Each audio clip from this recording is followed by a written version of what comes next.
behind the baller. My life is more than money and jewelry. My story's so crazy, dog. I said make a movie behind the baller. I went from playing sports to exotic whips. Ain't gotta tell me, dog. I know I'm the shit behind the baller. My life is more than money and jewelry. My story's so crazy, dog. I said make a movie behind the baller. I went from music exec to this podcast. Now I finally feel at home at last. Behind the baller. Yo, what up, y'all? Another brand new episode is headed your way. That would be the world famous Behind the Baller podcast. Yes, indeed. This is a Dust Brothers production. Miles Davis, Jordan Winter, my two producers, aka the podcast producers of the year. I am your host, Ben Baller, not Ben Humble. Also known as the Korean John Cusack, also known as the Wash Lord, also known as the Forrest Gump of hip-hop. And that name right there was pretty much given to me by a man I'd like to speak about right now. BTB Army was good, y'all. Hope you had a great weekend. Definitely bittersweet. A lot going on, a lot of emotions. Friday morning, I had found out that a very dear friend of mine, I don't use that word very loosely. I've said on this show many times that I have a million acquaintances and very few friends. You can't necessarily go by social media for certain things about my life. If you tried to base my life off of social media, you might not get a real accurate response. If you saw my private page social media, you might get a little bit more, but you'd have to know me for so many years. I think even Jordan and Miles, and we've become so close in the last 3 years, they know a bit of me, but I think even sometimes Jordan is one of the most supportive people I know in my life. And I think sometimes he's like, Ben is absolutely fucking crazy. And at the same time too, it's like, it never seems to amaze me who you know, who you come in contact with or something. And that's somebody who I talk to every single fucking day. So can you imagine for the people that have known me for 30 some odd years? Rest in peace, Netiq. Oh, man, where the fuck do I even begin? I'm floored. A brilliant soul was that of Netiq. I met Netiq, almost 15 years ago. And you know what the crazy part is? I met Netiq through a scumbag. It's fucking unbelievable. I met Netiq through a fucking scammer. Like, of all the fucking people that I could have met Netiq through, I met him through a fucking scammer. Like, I can't believe it.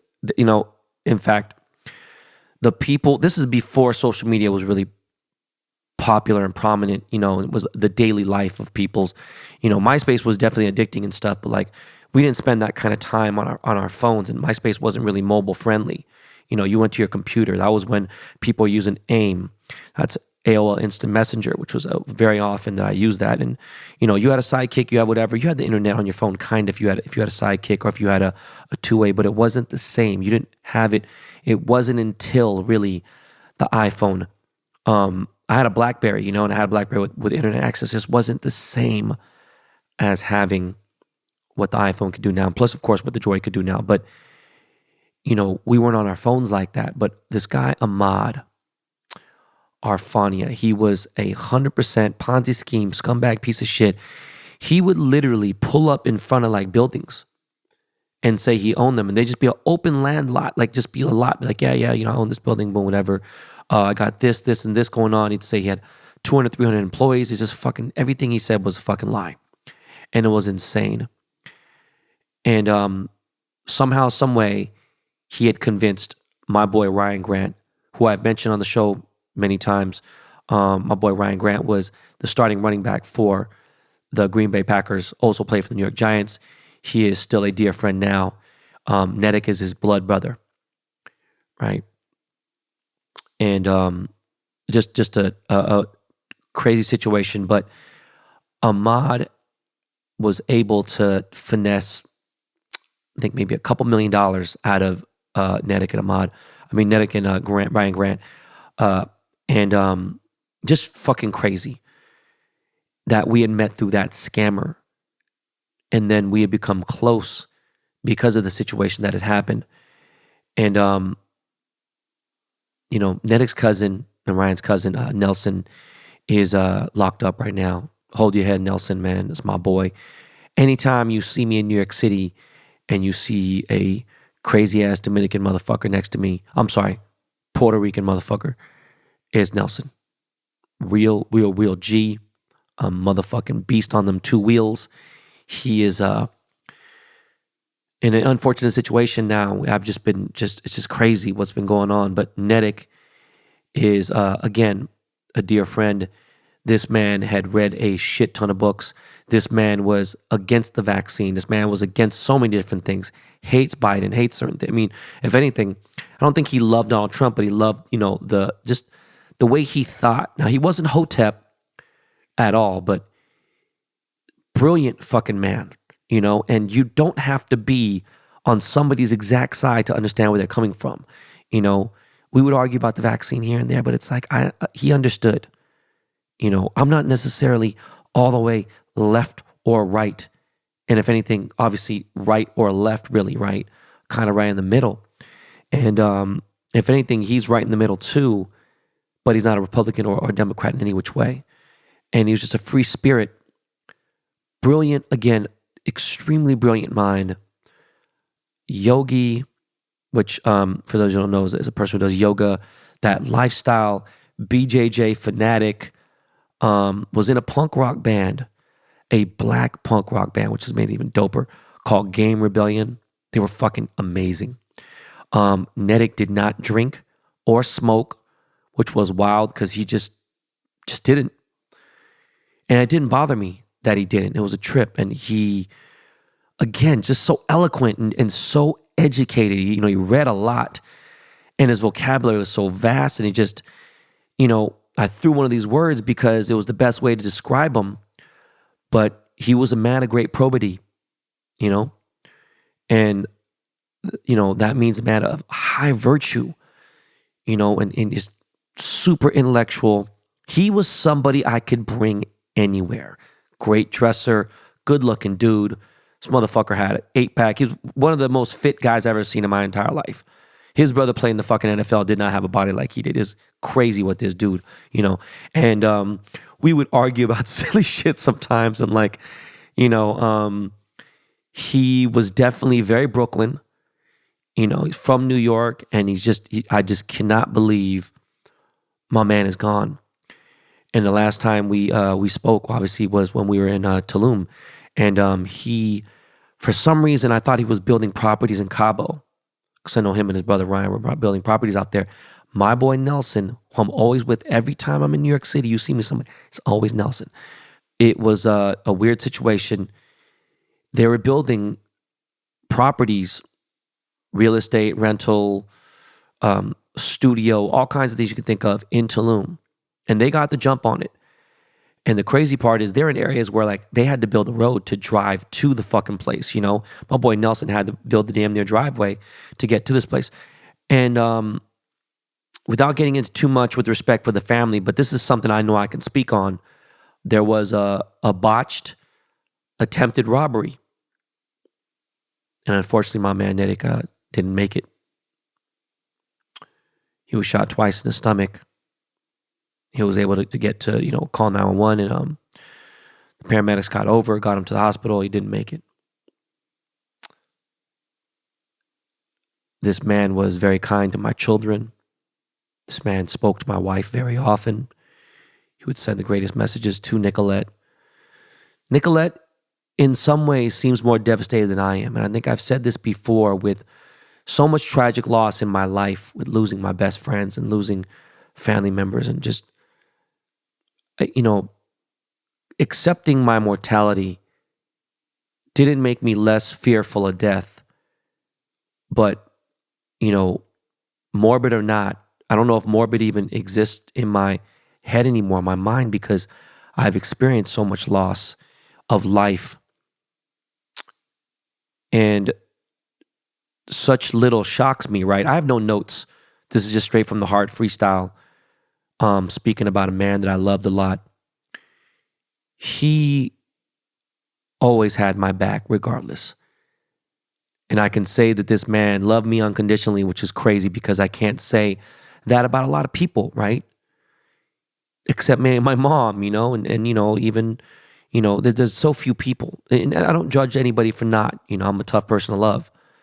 But I remember when I was dating the wrong girls, he was all for it. It was all good until he saw the red flags. This guy, hey, bro, nah.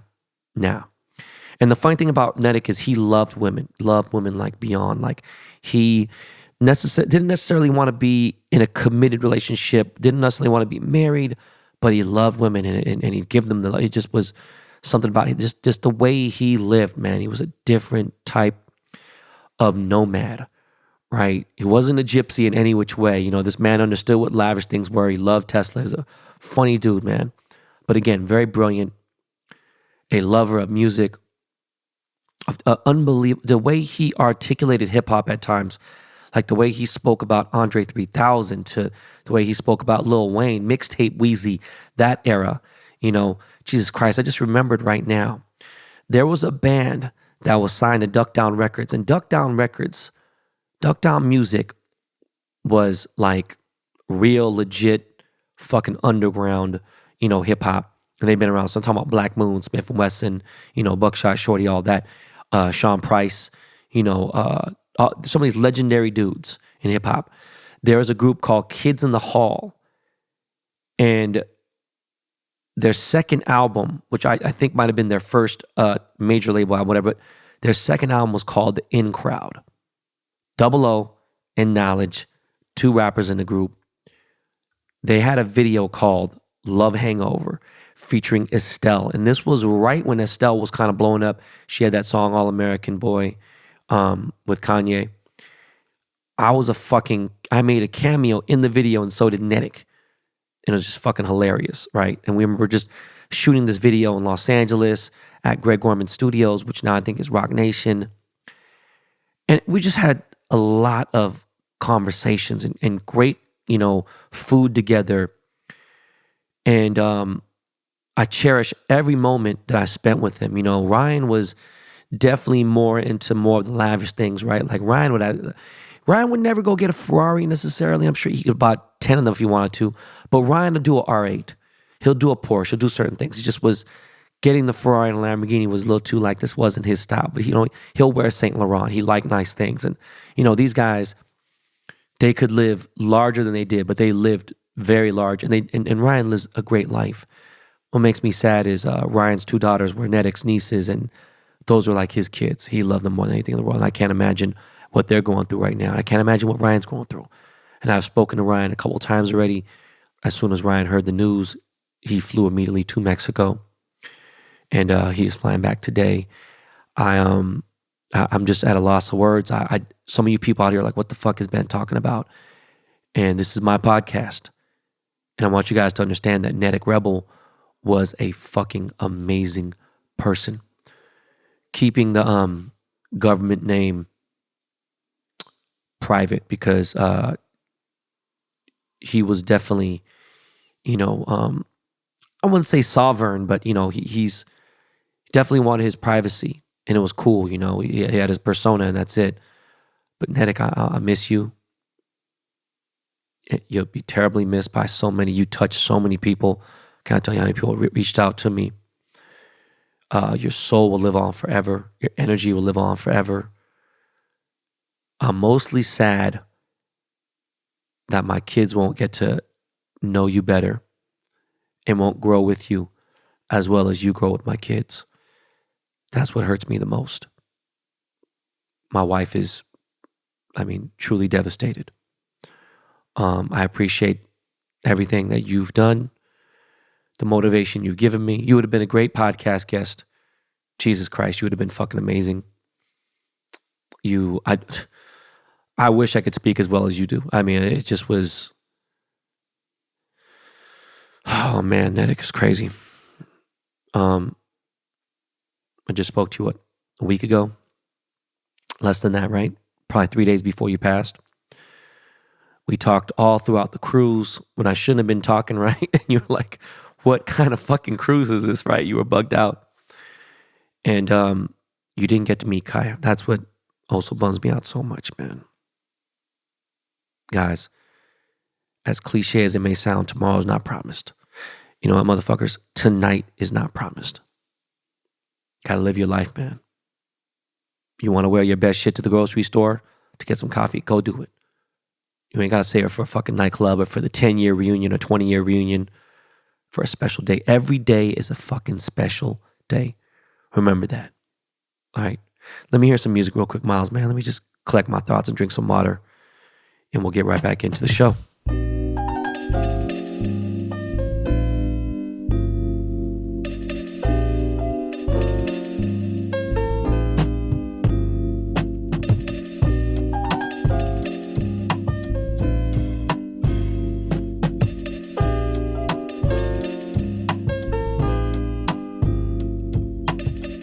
On a more positive note, I'd like to thank every single person that showed up to my Bathing Ape collab. When I got to the venue, which is around 10:45 a.m., there was about maybe 45 people outside. So I was like, all right, cool. You know, this is cool. There was, you know, very limited amount of shirts. It was a couple hundred. And I didn't have to go outside at all, ever. I didn't really go outside. And so once we started, some guy from Chicago, so calls himself the Living NFT, he had arrived to LA at 11:55 p.m. from Chicago. He, I guess, maybe stopped to get some food and came directly to the Bape store and slept outside the Bape store. No cap. There was witnesses and everything. My thing is, how the fuck do you use the restroom? Especially, you know what I'm saying? I admire people like that who don't have to take a shit, don't have to whatever. It's fucking amazing. I could never do it. It's just crazy. And he was my first customer, and I blessed him with a ton of shit. He brought a bunch of cards. I signed a bunch of things for him. And, you know, after taking pictures, signing everything, it was a great meet and greet. I think maybe only one or two people didn't buy a t-shirt that I signed. They just showed up just to meet me, and they waited in line quite a long time. And I was signing autographs and taking pictures about an hour and 15 minutes. And one of my big followers shows up, and he says, yo, man, there's hella people outside. And I was like, what? And he goes, yeah, hella people. I'm like, fuck. Because I was there from 11 to 1 pretty much. That's what I'm going to do, the 2 hours. And, you know, the t-shirt sold out. But I went back outside after he said that, and I handed every single person at least a sticker. Because, you know, they were trying to charge $25 for a sticker. And they were great stickers, but come on, man, $25 is crazy, right? But then again, you know, Bape is very expensive. You know, the small chain was $10,000, the bigger chain's $30,000. The t-shirts were $120, $125, whatever, plus tax. You know, it's an expensive thing, but it was a very big milestone in my life to have this Bathing Ape collaboration. I have not decided yet if we are going to do a New York one. If we do it, it'll only be maybe be the most extremely limited, like few pieces, but, you know, different color shirt, different design. And then Tokyo is the one that I really care about because that's the flagship. That's the Mecca in Shibuya. So I just want to, right now, I want to say how much gratitude I have, how grateful I am for all those BTB members who mentioned that they are part of the BTB army that pulled up. I know I said I gave the first 50 something. I must have gave the first 70 something, right? Even more than that. Any person that mentioned that they're a super follower of mine definitely got blessed with more. The first 3 or 4 people definitely got a lot of shit. You know, I gave you guys some signed Ohtani cards, signed Mike Trout cards, but the collab overall was amazing. I'm so glad to get over this weekend, but at the same time, I'm so sad still that my friend Netiq was murdered in cold blood, and it's just, we're gonna fucking find out what the fuck happened. But yeah, right after that, headed out, went back home. I took about a 45-minute nap. I got fresh. Thank God to my boy Jesse, the best car auto detailer in the world. Got the Tesla whipped up real nice, beamed it up, wax, you know, little clay job, and got me right to the Quickstrike. And, you know, charged up, 347 miles on the range, left Hollywood, got to Rosemead, California, and pulled up to, I forgot the name, is it Inotech or something? And it was a really cool event because there was less new exotics than I've ever had a Quickstrike in my entire life. I would say there are maybe 2 new body exotics, and that means like 2020 or newer. There's maybe a couple. So there are those, Liberty Walk, Acura NSX is fucking gorgeous. There's a couple Mercedes GTs. There's a couple older, there's like 3 or 4 Murcielagos. There's like 4 or 5 Ferraris. There are older ones, 488s, 458s, 360s. Cullinan's, Alex Choi pulled up in his crazy Huracan. There was a crazy ass fucking 1200 horsepower GTR. There was a 1200 horsepower Grand National. There was all kinds of cars. But, it was a car community. My boy Keys to the Jungle pulled up. It was a good day. It was a good night. It was a good event. And from there, in bad traffic, we drove straight to my hood, to Koreatown. And we went to the H Mart Plaza where CGV is. Actually used to be called the Madang Plaza. And Madang was one of the high-end Korean barbecue joints in LA. It's not there anymore now. But this H Mart Plaza, I forgot how lit it was. And now CGV Cinemas, again, guys, is the AMC theaters of Korea. Anytime there's a big feature Korean film, please believe it's going to be featured. It's going to be showing in real time at CGV Cinemas in Koreatown. A lot of parking. I don't think that place has ever seen that level of shit show. It was a fucking disaster. Some motherfuckers revving their engines, acting crazy. But there was a Korean street food vendor in there. And I got to say, they had some motherfucking tteokbokki. They had fucking, they had samgyeopsal. They had, bulgogi, chicken teriyaki, volcano fries. I'm trying to think of what else. They had so much shit. It was like DDM, it was like Dongdaemun, like street food, Korean street food. And it was really good. It was fucking really, really, really good. I was surprised. They had fucking teji bulgogi. It was fucking amazing. Over rice, fairly priced. They got a Paris baguette there. A few other boba spots. Obviously H Mart, which is one of the greatest fucking, Asian markets. They got a Daiso in there.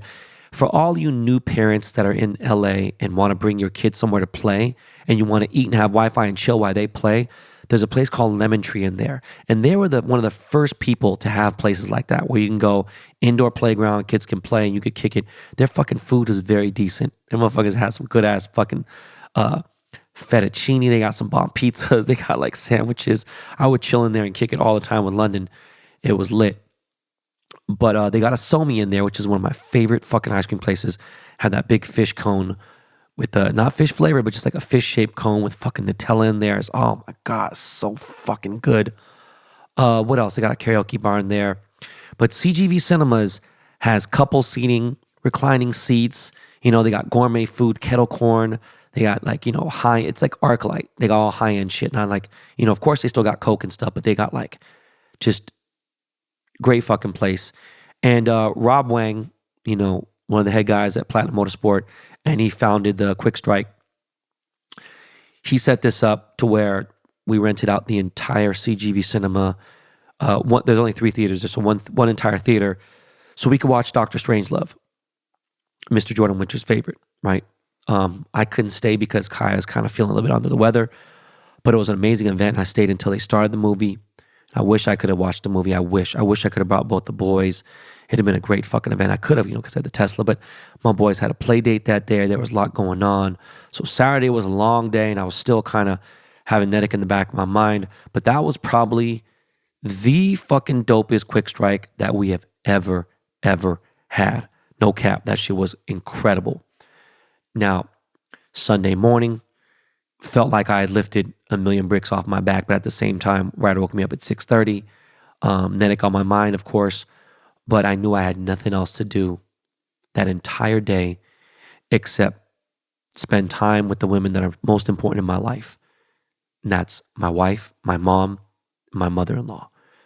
3 people, 3 women who do so much for me in my life that I love to, extreme levels of just the definition of the word love.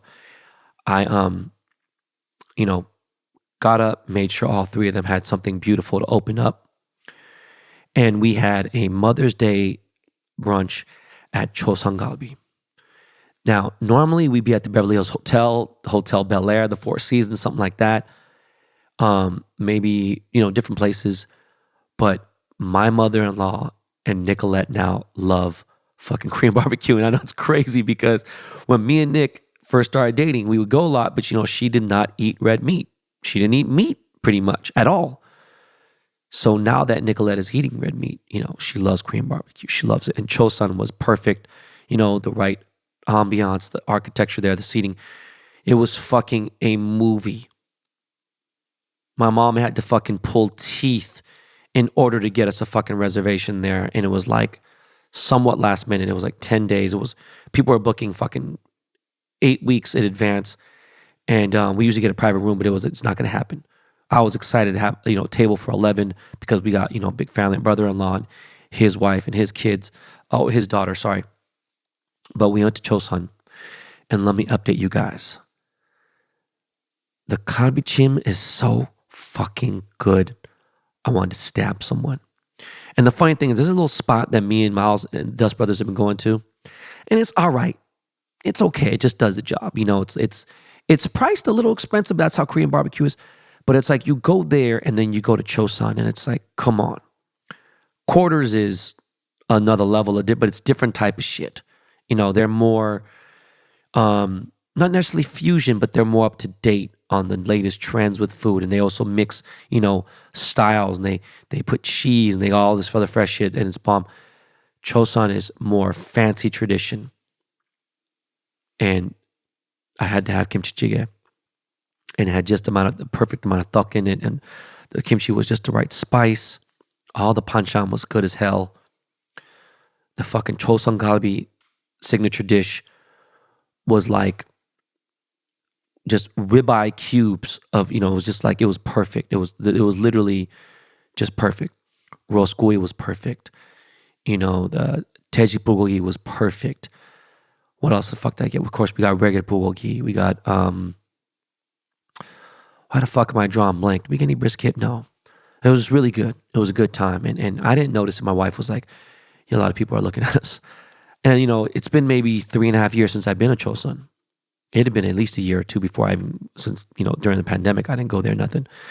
And one crazy thing that I was thinking about was my mom, you know, she drives a modern Japanese car. Well, I would say, I guess, a luxury Japanese car. And there's obviously navigation in there. She has an iPhone. My mom does not use the navigation. I've tried to show her a million times, type in this, boom, it's simple, even on the car. My mom literally is on some Thomas Guide shit. Now, if you aren't even 30-something years old, you probably won't even know what the fuck a Thomas Guide was. But before navigation ever existed in America, there was a thing called the Thomas Guide, which is a map. And my mom just knows what exits and certain things to take. There's no GPS. It's crazy because she gets to where she needs to get to, and she doesn't know about traffic. The thing with me is I know how to get everywhere in LA. There's not a fucking place I don't know how to get to. Literally, especially in central Los Angeles, right? But I use GPS all the time so I know what traffic I'm dealing with. That's the reason why. You know what I'm saying? But yeah, man, amazing Mother's Day. And then we just chilled at the house. And, you know, there was so much fucking food. My in-laws took the rest of the food home, but I just had some food at the house. I was kicking it. I was like straight food comed. We're going to get into the commercial right now. Rest in peace, my man, Netiq. Shout out Game Rebellion. And condolences to my boy, Ryan Grant, and his mom. Fuck on Mother's Day, man. Yeah, Lakey Lake. That's the perfect music right there. That's the perfect music for me to set the tone. Let's pay some bills, and we'll be right back, y'all.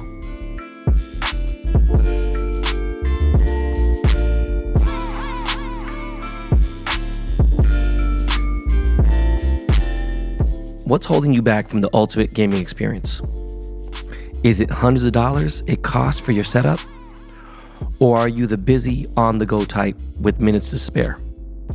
Level up your game with Backbone, the universal gaming essential that lets you instantly play hundreds of console games on your iPhone, no console required. Backbone is the newest game-changing essential that transforms your iPhone into a handheld console, so you can play anywhere, anytime. Simply plug in your iPhone to the backbone and enjoy console quality controls with responsive buttons and triggers, clickable analog sticks, and more as you play Xbox, PlayStation, PC, and App Store games. I've even posted my backbone on Twitter for my super followers because me and my kids are obsessed. Makes things so much easier. If you don't own a console, no problem. Stream hundreds of games like FIFA, Halo, Minecraft, and more through cloud gaming services like Xbox Game Pass, NVIDIA GeForce Now, and Google Stadia. And even if you already have a PlayStation, Xbox, or PC, play games you own with Remote Play or Stream Link app. Experience for yourself what TechCrunch calls the closest we've ever seen to a portable Xbox. Go to playbackbone.com/baller now to order your Backbone until June 30th and get free access to over 350 console games and perks, including 1 month free of Xbox Game Pass Ultimate, 1 month free of Apple Arcade, 2 months free of Google Stadia Pro, and 3 months free of Discord Nitro. Find your next adventure at playbackbone.com/baller. 93% of your life is spent indoors, but so many of our favorite moments are outdoors. Outer is the new outdoor furniture company designed to get you outdoors more. Outdoors makes the world's most beautiful, comfortable, innovative, and high-quality outdoor furniture, all from sustainable materials, and is the only outdoor furniture with a patented built-in cover to make protecting it effortless. From teak chairs to fire pit tables, everything Outer makes has the look and feel of what you'd expect at a 5-star resort, but for less than you'd pay at a big box store or something that won't last. Outer's better in every way because they've spent years perfecting outdoor products. Over 1,000 neighborhood showrooms across the country to see the Outer difference in person. And triple memory foam cushions that are comfier than most indoor sofas. Outer's patented built-in outer shell covers protect your furniture from rain and dew. My fire pit and backyard set is on the way as we speak after checking out Outer's virtual showroom. Outer furniture comes with best-in-class warranties like 10 years for their chic aluminum line and a 2-week trial with free returns. See the difference at liveouter.com/baller. Plus, for a limited time, get $300 off and free shipping. This is Outer's best offer anywhere, only available to podcast listeners and only for a limited time. Get $300 off and free shipping at liveouter.com/baller. That's liveouter.com/baller. Terms and conditions apply. You know, I don't talk about new music that much because I'm just not really much into new music, you know. I think people, obviously, 200 fucking almost 75 episodes in, you would think unless we're talking about old school shit, right?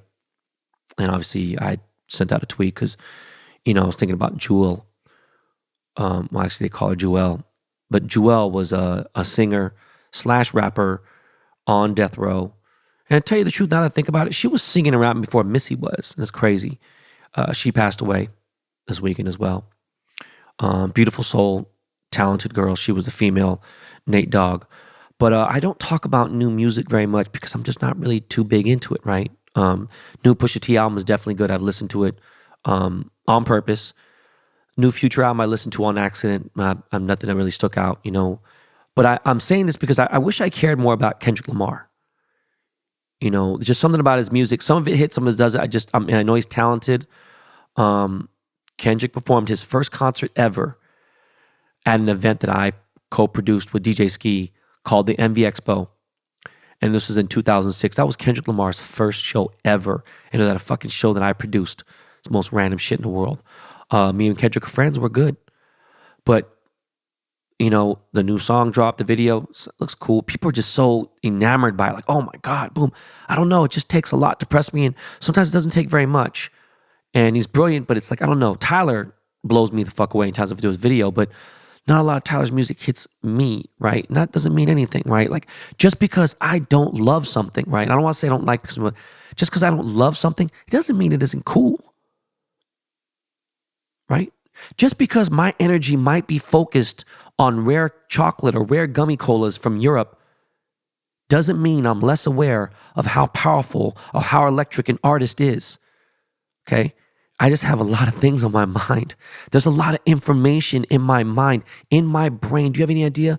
Not a Rolodex. I'm talking about the fucking M1 chip, the Apple M1, 7 million gigafucking bytes. Okay, no, I'm sorry, the 7 trillion terabytes of information in my head. And one thing that's crazy is the toughest thing to do is unlearn bad information. Bullshit you might have learned in school, history that was fucking wrong. And remember, just behavioral shit. I grew up in the age of hearing chink and faggot a lot more often on a daily basis. All right? Now, that's not to say that it was right, or I'm saying, it was better or whatever the fuck it may be. The word chink, even though it doesn't refer to me, it refers to people that are, people say, hey man, I was surprised to see how few people understood the difference between Chinese, Japanese, and Korean. And it was crazy because a lot of people really had no idea. They view it as similar. And it's as different as African, Nigerian, let's say, Haitian, and Jamaican. They're 3 totally different types. They may look similar, but they really are different types. And there's different hatred towards each other, I'm sure, with different shit. But, we speak different languages. They had totally different cultures. There's some very small similarities here and there outside the color of our skin. But, the proper vernacular, would be calling me a gook, right? You know what I'm saying? But I heard that word chink and faggot a lot. And I know those words are terrible words. At the same time, I wouldn't let it ruin my day. Now, I can't speak on behalf of the LGBTQ community because I'm not gay, right? But, I stopped using the word because I understand how much it fucking offended people. And, it doesn't mean anything else. So don't try to make it anything that isn't. Most of the people that try to do a lot of counseling are people who didn't live in the era that I've lived in or are older. That's what the crazy part is, right? Anyways, super followers on Twitter. I've gained a lot more this week. I have been deleting tweets, and I've been doing that forever. My boy Homicide got me into it. And more so with me, I have to deal with all kinds of silly shit. Motherfuckers trying to quote, fucking shut the fuck up. People try to archive shit when I talk shit about the cops or whatever. There have been legal situations I follow each super follower. So if you super follow me, I follow you back. It might not be immediately, but I will follow you back. So I can't be some random clown, right? If I follow you back and I can see that, you're on some weirdo shit, I'll block you. It ain't going to happen. So you ain't going to be able to see. The interaction I'm going to have with super followers is going to be the interaction and the engagement that I strive for, that I highly engage with. Okay? So it's a whole different thing there. Now, I just realized that Tokyo Vice was only 8 fucking episodes. So it just threw my whole energy off because I didn't really know what the fuck to expect. So the season finale was episode 8. And it was such a fucking crazy fucking ending. If there isn't a season 2, I'm going to fuck somebody up. So I pray it gets renewed. But I've been looking forward for a new episode. I'm like, where the fuck is episode 9 or 10? Boom. That was it. That was season 1, 8 episodes. Like, what the fuck? HBO Max? Like, what are you doing? Now, to even bum me out even more, I had my entire weekend planned. Friday, I had some meetings here and there. After I found out about fucking Netiq, I was like, fuck this. Had my golf lesson. I'm like, I'm over it. Fuck this shit. Okay? I'm about to watch Bosch. The greatest fucking LA detective show. One of the greatest TV shows ever in history. In the history of television. Bosch Amazon, the Instagram page, actually messaged me back. And I had cussed them the fuck out. For 7 seasons of Bosch, They released the entire season the day the show came out. And after the first season, I kind of caught it a little bit late, I think. Like barely late. I still was like, pretty up on it. And then after that, season 2, season 3, season 4, all those, I watched, fucking binge watched. Tried to finish every fucking episode that day. I didn't go to sleep. I didn't give a fuck. Had that shit on the man cave, on the 95-inch. That ain't a flex, it's the truth. And what am I getting at? This new show, the spinoff of Bosch Legacy, only gave us 4 episodes. You know how fucking mad I was? I thought I was going to get all 10 or however many. I think there's 11 or something. We got 4. And so I said, how the fuck are y'all going to give me 4? So pretty much every single week, they're going to give us 2 episodes until it's over. But there's like a new channel, Freevee TV or IMDb, some fucking shit. I don't even care. Just want to watch the show. All right? But they only gave us 4 episodes. And now Bosch is not a cop anymore. He's a private investigator. His daughter, Maddie, is now a cop. And the 4 episodes were fucking excellent. And I knew they would be. Right? There's only one season. I think it might have been season 5 or season 6. It might have been season 5 where I was or season 6 maybe, I think, where Bosch was getting a little dry in the beginning. I was like, oh, fuck, man. Kimmy, what's up? Not this. It was good. It was great. But 4 episodes? So you know what I did? I kind of feel like I breezed through the first 4 episodes. So I watched the 4 episodes again. Just so I was up in tip-top shape, ready to go for next Friday. But I got to wait another week to get these 2 episodes right. The show is lit. Speaking of lit, the Bosch Instagram page messaged me and said that they got picked up for a second season. They got greenlit. So it's lit, and they got greenlit for a second season of Bosch Legacy. I fucking pray to God it is not, I don't have to wait another fucking year to watch this shit. Because the last season dropped in June. Obviously, the pandemic probably fucked that up. I don't know how to wait till fucking May. I don't want to wait till fucking end of the year. Come on, man. Fucking show's so goddamn good, man. It was just goddamn. Baller Breaks, my new break show on network, was fucking incredible. Shout out to all the BTB Army that watched it. I cannot tell you, they did a really good job in the studio. The camera angles, everything. It was really, really good. There's definitely no fucking show. There's no break. Okay, there's no person in the hobby that is doing a break like this. It was really done well. It was like this crazy production, 3 cameras. We gave away a ton of shit. Prices were the best on the fucking internet. I don't want to hear shit from anyone. The price of Flawless, the price of everything. We're breaking Ben Baller cards. Pure, picked up some heat, right? There was some dope ass shit. Someone picked up a Bo Bichette, 7 of 50, I forgot, of 50. Great card for my 2020 Topps Chrome. We're going to break some F1 this week. We're going to break some crazy shit. I wish I was at F1. In fact, McLaren asked me to speak on behalf of the NFT drop that they're doing, and they wanted me to come to F1. I couldn't because I have my Bathing Ape collaboration. But back to Baller Breaks. I'll be back this Thursday live on the network app again at 7 p.m. We'll go 7 to 9 again, and then we'll just break whenever we can. And it's going to be lit, and we're going to have a good fucking time.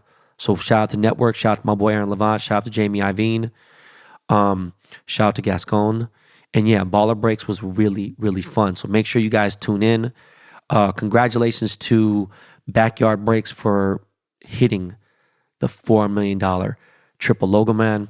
Hand claps there, hand claps.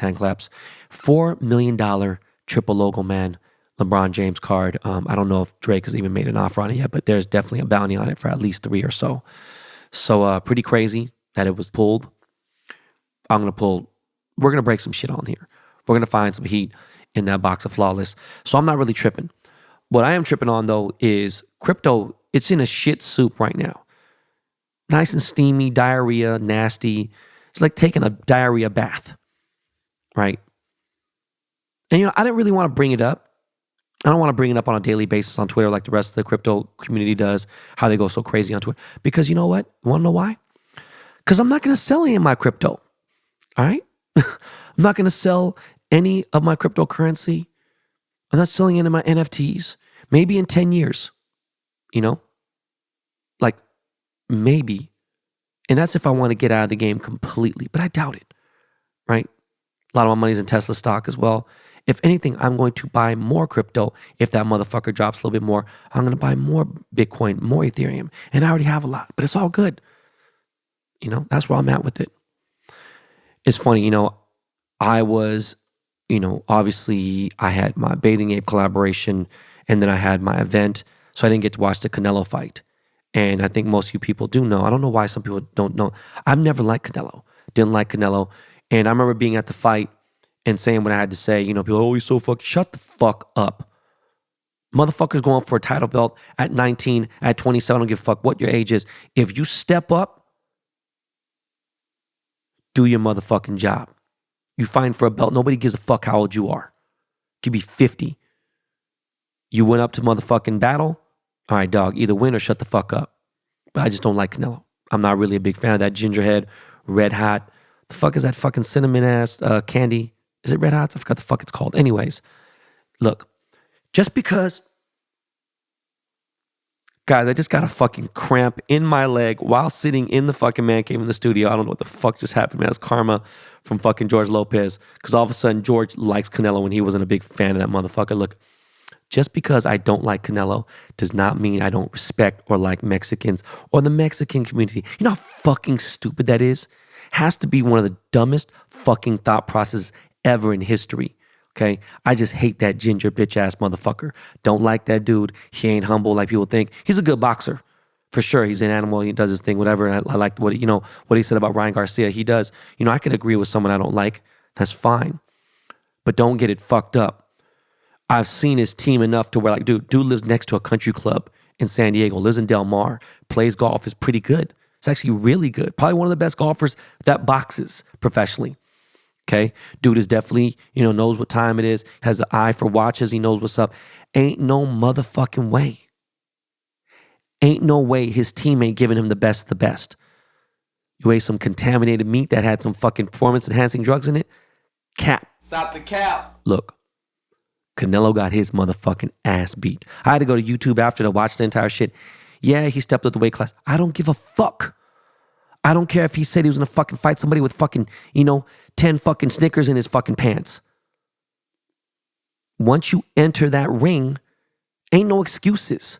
He got his ass beat. They try to make the scorecards kind of like, yeah, he unanimously lost. But you see the scorecards? Come on, man. He got his ass whooped. Shit ain't got nothing to do with motherfucker. You crazy? I talked about Korean Zombie. I said that shit was fucking embarrassing. You think I'm tripping motherfuckers talking about, oh, fuck Korean Zombie, blah, blah, blah. You think that shit affects me? You think I'm gonna get mad at you? Think I'm gonna get mad at some fucking dude because he's black and be like, oh, fuck Korean Zombie. Fuck Korean Zombie. You know what I'm saying? Like, ain't nobody no heroes national just because of that. Like, you motherfuckers associate shit too much and you set yourself up for drama. Fuck out of here. Anyways, NBA playoffs, definitely getting good. I'm watching this fucking Dallas, you know, Phoenix playoff series, and it just like doesn't do anything for me. But I do know that CP3 got heated and was about to whoop a little 13, 14-year-old boy's ass. You know what? If that boy gets his ass whooped, let him get his ass whooped. Motherfuckers are too comfortable doing some bullshit. I love that line. Don't throw rocks and then hide your hands. That's all that shit that goes on the internet. You hide behind that fucking, as Cuffs the Legend will call it, dog avatar, right? Yeah, you hide behind that bird avatar, Twitter. I'm not fucking with that bullshit, you know? But as far as that series go, trash. I don't give a fuck. I hope Dallas wins. Fuck Phoenix. Expose that fucking, I don't give a fuck. But I feel for Chris Paul for that bullshit, right? Especially on Mother's Day. So I'm fucking with his mama. GSW, Memphis, I don't know now. You know? I'm not saying Jordan Poole's a dirty player. I'm not saying that at all. That shit definitely has something to do with that motherfucker's leg being, you know, fucked up. There's an area where they show, oh, this is where it really happened. That shit didn't make it any better after. So, you know, I think that shit's a wrap now. I can't see Memphis come back. I don't know what the fuck's going on with Ja. But I'm not mad at GSW goes, right? But on the Western end anyway, I want GSW to, you know what I'm saying? I want either GSW or Memphis to win. And then I think if GSW wins, they're going to beat Dallas or fucking Phoenix anyway. So we go there. Boom. Okay. Now, Miami and Philly, you know, I don't like Miami. I don't give a fuck about Miami. I wouldn't mind seeing a Miami fucking Golden State thing, but I really don't want to. Okay. And Philly didn't have Embiid for the first 2 games. You guys obviously know that. So now series is tied 2-2. You know what that means? It means it's 0-0, bitch. And there's 3 games left. So it's 0-0 and there's 3 games left and Embiid is playing. Let's see what the fuck happens. Now, Milwaukee and Boston, you know I don't like fucking Milwaukee, but guess what? I don't know. We'll see what happens. Let's see what happens tonight. Let's see what happens if Boston could fucking pull it out. And if they pull a 2-2, then you know it's anyone's games. But this shit is getting crazy. I just think right now this GSW Memphis shit went from being the best to being who fucking knows, because we don't know Ja's status. Well, as of this podcast, we don't know. But anyways, guys, I want to say thank you again. I know I've been saying this, but we do have video coming. We do have interviews coming. But I have been enjoying doing this podcast on a personal level. I'm not doing this for views. I'm not doing this for the charts anymore. I'm not doing the clickbait. I'm here to engage with the BTB Army. I'm here to give free game. People want to find about it and be like, oh shit, this helped me out. All right, cool. Yeah, man, Ben was spitting some real shit. That's all I want to do. Just want to give you guys free game. Talk about what goes on in my life. Talk about my successes, my failures. And if I can do it, then you can do it too, motherfucker. That's how much I believe in y'all. All right. So make it a great fucking Monday. Put it in. You know, I'll see you guys back on Thursday. And again, I love you guys. Lastly, rest in peace to my dear friend, Netiq. All right, y'all. We are out of here. Lakey Lake, I appreciate you, fam. See you guys later, man. Peace.